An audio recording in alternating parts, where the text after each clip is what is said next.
I swear I blinked once. Just one blink. And when I opened my eyes again, a man in a cheap tactical vest with a shiny HOA badge had a gun pointed at my brother's head. That's when my brother smiled and said 6 words that changed everything. You just aimed at a U.S. Marshal. Welcome to Eastford, Glen, a gated suburban community advertised as a slice of heaven. Freshly cut lawns trimmed within precisely 0.25 inches of regulation. Mailboxes identical in design, color, and height. Trees pruned to HOA-approved specifications. A place where deviation from uniformity was met not with a conversation, but with a formal violation notice and a fine. It was the type of place where planting a non-sanctioned tulip was considered radical, and God help you if your car tire touched the grass. Order was everything. Compliance a religion. My brother, Elijah Monroe, thought it was hilarious. He used to call the place Step Forward with Sprinklers.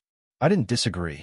But after saving for 6 years, I finally bought a cozy single-story home at the far end of a cul-de-sac.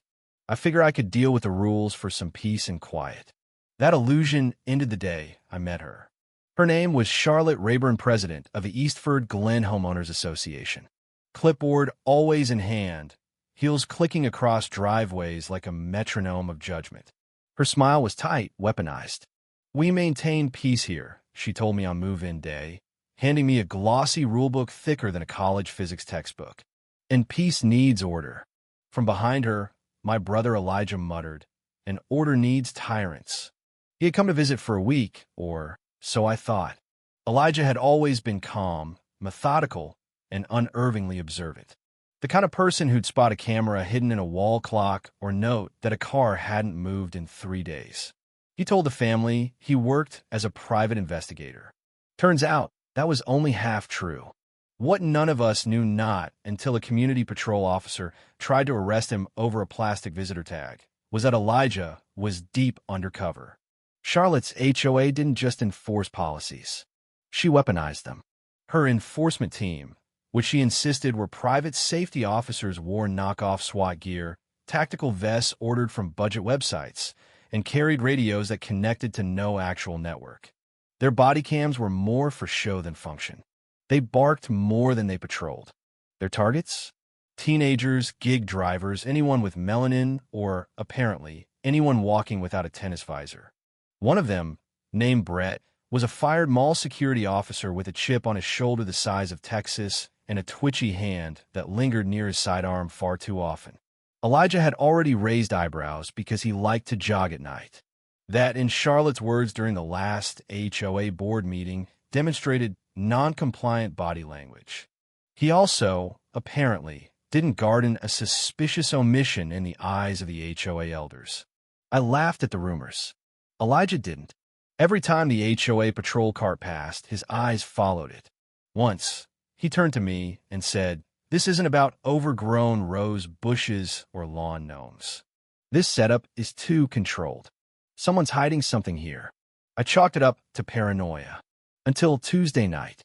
He was walking back from a neighborhood market with a paper bag in hand when 3 HOA officers decided he was a threat. They tailed him in their glorified golf cart, headlights blazing like a slow-motion chase scene. They pulled over, demanded ID. He calmly handed them both a visitor pass and his driver's license. That wasn't enough. "What's in the bag? Why are you walking this late? What business do you have in Eastford, Glen?" And then Brett showed up sweaty, smug, and second from disaster. No questions, no introductions, just a belt pull and a weapon drawn like he thought he was cosplaying Clint Eastwood.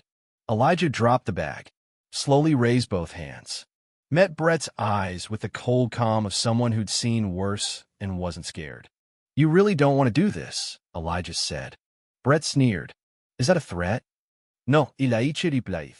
It's your one chance to lower that weapon before your week gets a lot worse." That's when the sirens hit.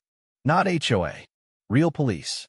Sheriff's deputies, in full uniform, spilled out of a cruiser. The first one out, Deputy Martinez, saw Elijah and yelled, "Weapons down. That man is a United States Marshal." Brett's face went pale like someone had yanked the plug on his ego. But he didn't lower the weapon fast enough. Elijah pulled his hoodie aside, flashed a badge from beneath it, and all hell broke loose. Brett was tackled. Charlotte came running in her slippers and robe, screaming about trespassers and false credentials. Porch lights blinked on. Neighbors peeked through curtains. And Elijah? He walked away like he'd just picked up a loaf of bread. When I confronted him, asking what the hell was going on, he simply said, "I was assigned here, and your HOA just blew my cover." Turns out, Elijah hadn't been visiting. He wasn't even technically on leave.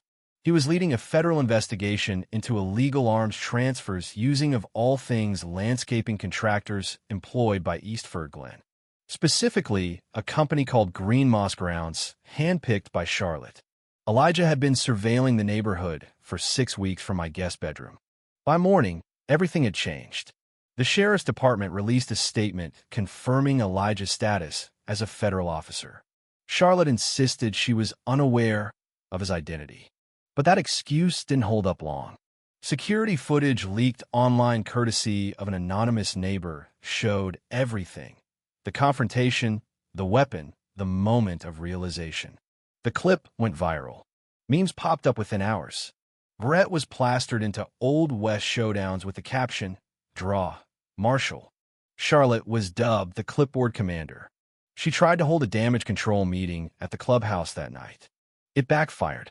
Elijah had become an accidental hero, a symbol of what happens when untrained civilians pretend they're above the law. The next morning, Charlotte was nowhere to be seen. Usually by 6:30 a.m., she'd be out with her measuring tape, ensuring that grass blades obeyed the sacred ordinance of subsection B14. Not today. Instead, Elijah sat at my kitchen table, sipping black coffee like nothing happened. "You were using my house as a federal base?" I asked, stunned. He didn't look up. "You've got great sightlines. Plus, no one suspects a marshal's brother would live in an HOA voluntarily." He wasn't wrong. The real chaos came 2 days later. The sheriff's office confirmed that Green Moss Grounds, the same company that trimmed hedges and installed mulch in Eastford Glen, was linked to a trafficking ring spanning 3 states. They'd used HOA contracts as cover to move crates marked fertilizer that were actually stuffed with weapons parts. Elijah had been tracking their movements for weeks. Charlotte had been unknowingly or perhaps knowingly running point. That night, Elijah hosted a barbecue in my backyard. No invites, just ribs on the grill and a lot of curious neighbors wandering in. One of them whispered, "We owe you, man." Elijah had just flipped a burger. Mid-party, a tall man in sunglasses arrived. "James, from the Bureau," he said casually, shaking Elijah's hand. Someone dropped a plastic fork. "That's Operation Evergreen," James said, nodding. "Not bad for a neighborhood war zone." Charlotte watched from her window. By the next morning, she had doubled HOA patrols. Hired a new consultant, a jittery ex-Marine named Clay, who talked more into his Bluetooth than to actual people. Clay tried to question Elijah's car. Elijah popped the trunk. Inside, nothing illegal, but plenty of federal surveillance equipment. Tactical gear. A laptop with DOJ stickers. Clay backed off. Charlotte didn't. She tried to file a complaint with the Marshal Service. It blew up at her face. 2 days later, she was visited by a federal investigator. They warned her. Interfering with a federal op equals obstruction. So Charlotte did the most Charlotte thing possible. She launched a mandatory community defense drill. A neighborhood-wide simulation of how to detect and stop suspicious individuals. It was a disaster. Charlotte strutted around the park in a khaki vest that said Commander in glitter. Clay issued hand signals no one understood. Someone tripped on a sprinkler and accused Elijah of sabotage. Meanwhile, Elijah was in my attic watching a live drone feed. The landscaper's truck had detoured to the HOA maintenance shed, offloading crates. One fell. Something rolled out. Not fertilizer. Gun parts. "Elijah to team," he said calmly. "Confirmation acquired. Prepare the takedown." The sting was set for Thursday, 4:30 a.m. At 4:27, the truck pulled in. 2 men exited. One rolled a dolly toward the building. Elijah and his team, crouched behind hedges, waited. Then floodlights. Sirens. Federal marshals. "Hands up," One suspect bolted tackled into a rose bush. The other froze. Charlotte screamed from her balcony, "This is a private community." Elijah ignored her, opened the crates, cataloged every weapon part. By 6 a.m., 2 arrests were made. 5 crates seized. HOA records impounded. Rick, despite being suspended, showed up in uniform and tried to block evidence transfer. They cuffed him on the sidewalk. Charlotte's reign ended in a silk robe and a meltdown. By 9 a.m., national headlines read, "Suburban HOA unwittingly hosts federal arms operation gun pulled on U.S." Marshal was just the beginning. Elijah stayed a few more days to wrap up reports. He gave me a glittery purple badge confiscated from Rick's locker. "Hang it on your wall," he joked. A souvenir from the dumbest rebellion in suburban history. A week later, homeowners received an official letter. The HOA board was dissolved. A new committee made of volunteers, not vigilantes, was appointed with oversight from the county. An anonymous hotline was created for anyone fined or harassed during Charlotte's regime. It crashed from call volume within an hour. The old HOA enforcement shack? Torn down, replaced by a lemonade stand. The kids named it Freedom Sips No Fines, Just Flavor. Rick faced criminal charges. Clay vanished. Charlotte lawyered up, but the damage was done. Elijah left quietly, no ceremony. Just a wave, a handshake, and a joke about how he hoped the next HOA he infiltrated had better snacks. As for me, I walk my dog freely now. The grass is maybe a little overgrown. The mailboxes are mismatched. And it's perfect, because for the first time in Eastford Glen, order doesn't mean control. It means peace. Real peace. It's strange how silence sounds different when it's finally earned. In the weeks after Elijah left, Eastford Glen became quieter, but not the uneasy, suppressive quiet that had ruled under Charlotte Rayburn's clipboard dictatorship. This was different, like a sigh of relief stretched across perfectly manicured lawns and freshly unregulated flower beds. People began waving again, not the forced, tight-lipped smiles of neighbors checking if your hedge was HOA legal. Real waves. Conversations bloomed where citations once did. Kids rode scooters down sidewalks that used to be policed for chalk drawings. Dogs barked freely. A teenager even played a guitar on his porch for the first time since moving in. No one called security, because there was none. The guard shack had been repurposed, and the patrolling carts had been towed away, their fake police decals removed, their purpose obsolete. Even the HOA drone that once circled the cul-de-sac at sunset like a suburban vulture had disappeared. The skies were clear again. But the real shift wasn't in the landscaping. It was in the people. At the next community town hall, no longer an HOA board meeting, more residents showed up than ever before. And this time, no one was shamed for raising a hand.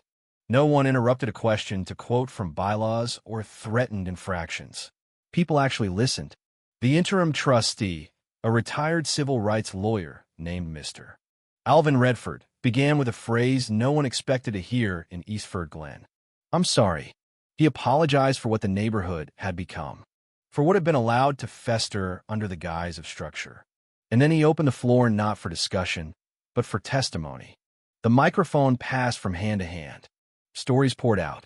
A delivery driver who had been stopped 3 times by HOA officers and once made to lift his shirt to prove he wasn't hiding anything. A teenage girl who had been followed home because she wore a hoodie while skating. A veteran whose American flag had been deemed politically provocative for hanging slightly too low. An elderly widow who had been fined for letting ivy grow on her fence, a fence her late husband had built by hand 30 years ago. And then me. I stood up, cleared my throat, and told them what it was like to host a federal sting operation without knowing. What it was like to see your brother with a gun pointed at his head for walking with groceries.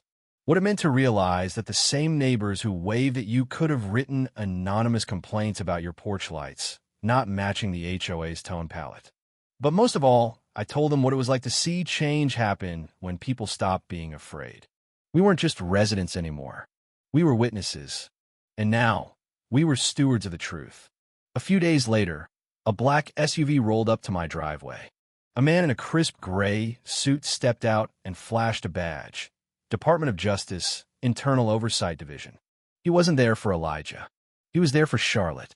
They were building a broader case.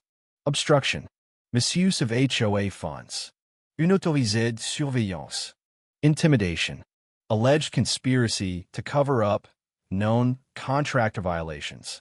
There was even a line item on falsifying neighborhood records, something about backdated citations used to silence dissenting homeowners. The investigator thanked me for allowing Elijah to use my home as a base. Said I might be called to testify. I nodded, silently stunned by how deep this really went.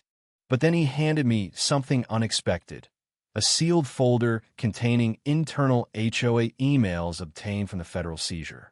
Inside were documents showing that Charlotte had ignored at least 4 anonymous tips about green moss grounds, each one hinting at unusual cargo movements and sketchy night work near the HOA shed. She'd marked them all with the same phrase. Handled internally. No further action. There it was. Willful negligence. I handed the folder back. Keep it, he said. We'll be issuing public disclosures soon. The truth should come from the community, too. As the days rolled on, Charlotte remained locked away. Her house, once the seat of HOA royalty, now looked like a fallen kingdom. Shutters closed, mail piling up, porch lights off. But the community didn't wait for her return. Instead, we moved forward. One of the first things the interim committee did was organize what they called a reclamation day. Not a cleanup, a reset. Neighbors came out together, tore down outdated rule signs, repainted the faded park benches, planted trees not approved by HOA's old color palette. Someone even set up a speaker and played Aretha Franklin's Respect while kids chalked over the old patrol routes. And somewhere in all that chaos, in the middle of laughter and freedom, someone shouted, "To the Marshal!" The cheer spread like wildfire. To the Marshal! Even though Elijah wasn't there, his spirit was. The man who came in under the radar and left behind more than just court files and confiscated crates. He left us a spine. Then came the press.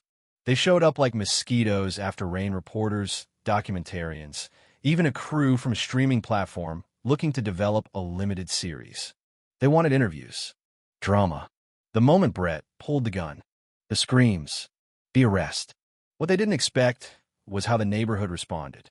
We didn't give them just drama. We gave them truth. One by one, neighbors came forward to talk about what it meant to live under Charlotte's rule.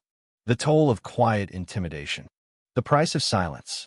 And every time they asked about Elijah, we just smiled and said, "He's the reason you're able to ask." But there was one last chapter still to unfold. A week after the press left, a moving truck arrived in front of Charlotte's home. It parked silently, its windows tinted, the crew anonymous. No labels. No words.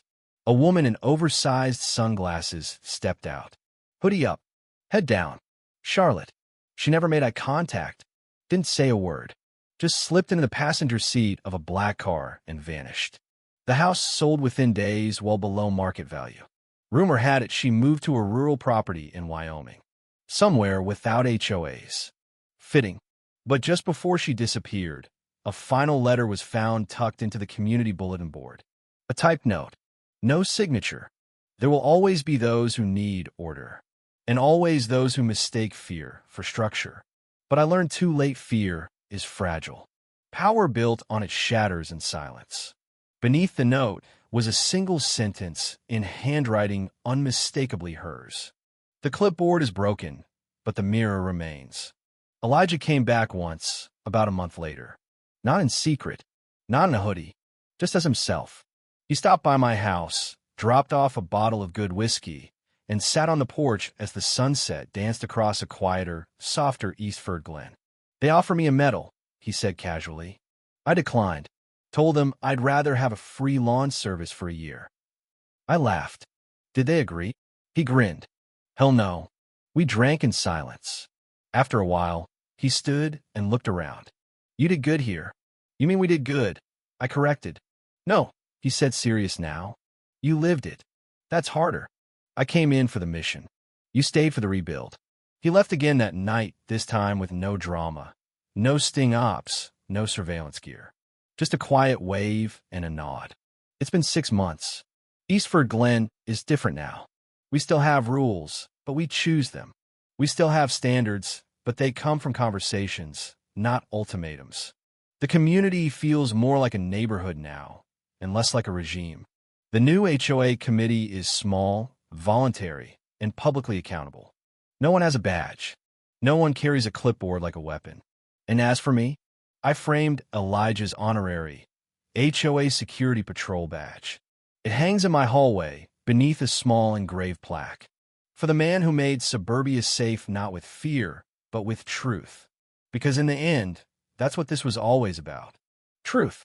And the courage to stand up when silence becomes complicity. Some nights, I still hear the drone of sprinklers turning on at exactly 7 p.m. But now, it's just water, not surveillance. Now it's just home. And if you drive by Eastford Glen today, you'll see a simple wooden sign beneath the community archway. Burned into it are 4 small words. Peace without permission required. That's Elijah's legacy. That's our legacy. And may every clipboard tyrant across America hear this story and remember, the law doesn't end at your white picket fence, but accountability doesn't either. Not anymore.